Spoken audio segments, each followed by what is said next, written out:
নমস্কার বন্ধুরা, আমি ডক্টর শ্রী সুব্রত আচার্য আর আপনারা দেখছেন আপনাদেরই প্রিয় channel Shri Subrata astrological consultancy. আজ এই ভিডিওতে আপনাদের সঙ্গে আলোচনা করব আগামী 2024 সালের 1 মে থেকে দেবগুরু বৃহস্পতি তার গোচরে পরিবর্তন ঘটাচ্ছে, অর্থাৎ মেষ রাশি ছেড়ে পরবর্তী গৃহ অর্থাৎ বৃষ রাশিতে প্রবেশ করছে। তাই কালপুরুষের রাশিচক্রের দ্বিতীয় ভাবে দেবগুরু বৃহস্পতি তার গোচরের পরিবর্তন ঘটাচ্ছে এবং একটি বছর এখানে অবস্থান করবে, অর্থাৎ আগামী 2025 সালের 14 মে পর্যন্ত এখানেই থাকবে।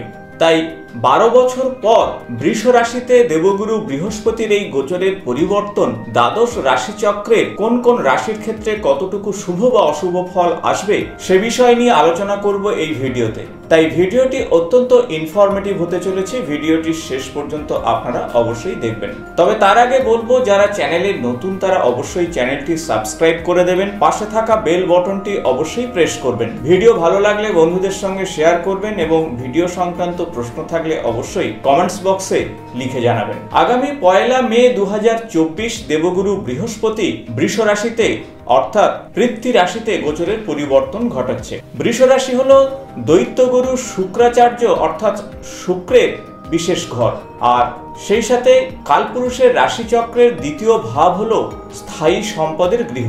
তাই এই পার্থিব সুখ এবং সমৃদ্ধির গৃহ হলো দ্বিতীয় ভাব, আর সেখানেই জ্ঞানের কারক, স্বাধীনতার কারক, সেই সাথে অর্থের কারক এবং স্থিরতার কারক দেবগুরু বৃহস্পতির গোচরের পরিবর্তন ঘটছে। আপনারা সবাই জানেন যে দেবগুরু বৃহস্পতির দুটি গৃহ, একটি হলো ধনু রাশি, অন্যটি হলো মীন রাশি। ধনু রাশি হলো অগ্নি রাশি এবং অন্যদিকে মীন রাশি হলো জল রাশি।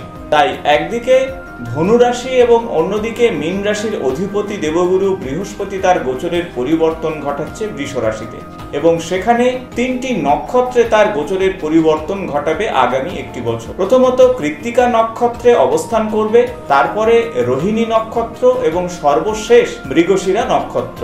আপনারা সবাই জানেন কৃত্তিকা নক্ষত্র হলো রবিদেবের নক্ষত্র, রোহিণী নক্ষত্র হলো চন্দ্রদেবের নক্ষত্র এবং মৃগশিরা নক্ষত্র হলো মঙ্গলের নক্ষত্র। তাই রবি, চন্দ্র এবং মঙ্গলের নক্ষত্রে দেবগুরু বৃহস্পতি যথেষ্ট ভালো ফল দেবে। সেই সাথে দেবগুরু বৃহস্পতি কর্কট রাশিতে তুঙ্গস্থ থাকে এবং মকর রাশিতে নিচস্থ থাকে।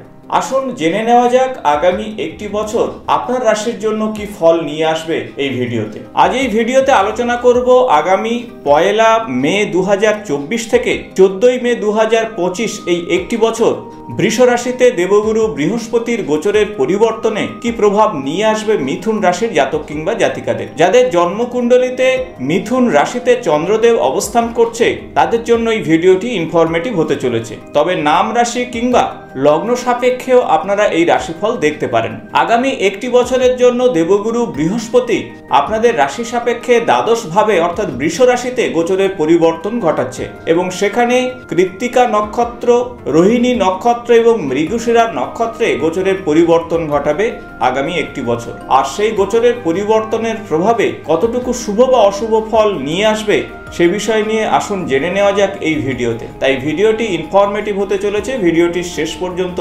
অবশ্যই দেখবেন।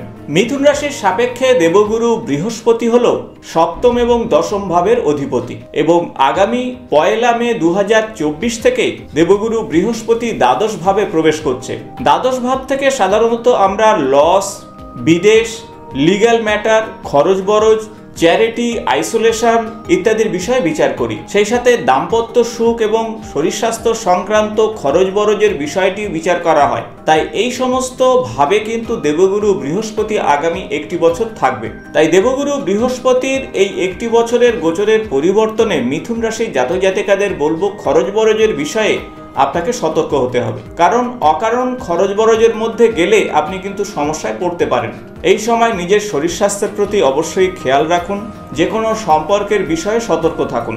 তাই শারীরিক ক্ষেত্রে এবং আর্থিক ক্ষেত্রে সতর্ক না হলে আপনি অবশ্যই ক্ষতির সম্মুখীন হতে পারেন। সেই সাথে ভাই বোনের সঙ্গে সম্পর্কের ক্ষেত্রটিও খারাপ হতে পারে এবং দাম্পত্য সম্পর্কের ক্ষেত্রে আরও সতর্ক হতে হবে। দেবগুরু বৃহস্পতি যখন মৃগশিরা নক্ষত্রে অবস্থান করবে তখন পারিবারিক সম্পর্কের ক্ষেত্রে কিছুটা অবনতি ঘটতে পারে। ভুল বোঝাবুঝির কারণে সম্পর্কের ক্ষেত্রে বিচ্ছেদ ঘটতে পারে। তবে এই সময়ে এক্সপোর্ট ইম্পোর্টের ব্যবসাতে আপনারা লাভবান হতে পারেন। এই সময়ে আপনারা বিদেশে যাওয়ার কোনো সুযোগ সুবিধা পেলে তা আপনাদের জন্য যথেষ্ট ভালো হবে।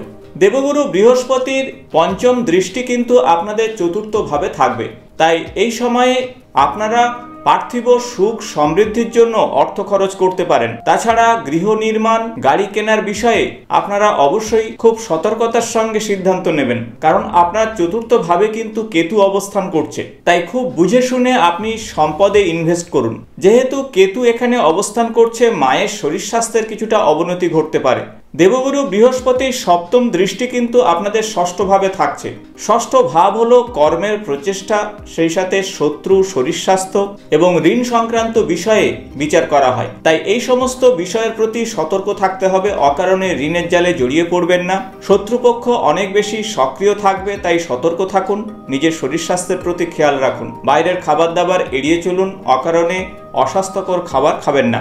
দেবগুরু বৃহস্পতি দ্বাদশ ভাবে থেকে তার নবম দৃষ্টি কিন্তু আপনাদের অষ্টম ভাবকে দেবে। তাই গবেষণা সংক্রান্ত বিষয়ে যথেষ্ট উন্নতি করতে পারেন। গবেষণার কারণে বিদেশে যেতে পারেন। কোনো প্রশাসনিক সমস্যা থাকলে এই সময় আপনারা অবশ্যই সঠিক আইনজ্ঞর সঙ্গে পরামর্শ করুন, তাতে ভালো ফল পাবেন। ক্রনিক কোনো ডিজিজ থাকলে বা রোগ থাকলে আপনি কিন্তু সমস্যায় পড়তে পারেন, তাই সে বিষয়ে ডাক্তারবাবুর পরামর্শ নিন।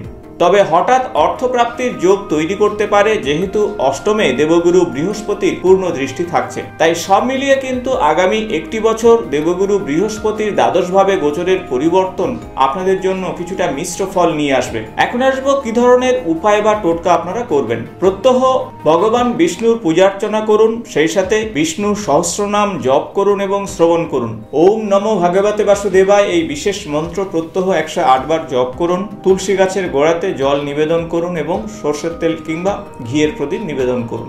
তাছাড়া আপনারা স্নানের জলে 1 চিমটে হলুদ দিয়ে বৃহস্পতিবার স্নান করুন, তাহলে অত্যন্ত শুভ ফল পাবেন। এছাড়া তীর্থস্থানে আপনারা কিছু না কিছু দান করুন, তীর্থস্থানে ভ্রমণ করুন, স্পিরিচুয়াল থাকার চেষ্টা করুন। বয়স্ক মানুষদের আর্থিক এবং মানসিক সাহায্য করুন, তাহলে অত্যন্ত শুভ ফল পাবেন। দুস্থ মানুষদের পাশে থেকে তাদেরকে সাহায্য এবং সহযোগিতার হাত বাড়িয়ে দিন। আশা করব ভিডিওটি ইনফরমেটিভ হয়েছে। ভালো লাগলে বন্ধুদের সঙ্গে শেয়ার করবেন। আগামী নতুন কোনো জ্যোতিষ সংক্রান্ত ভিডিওতে আপনাদের দেখা হবে। আজ এই পর্যন্ত, নমস্কার।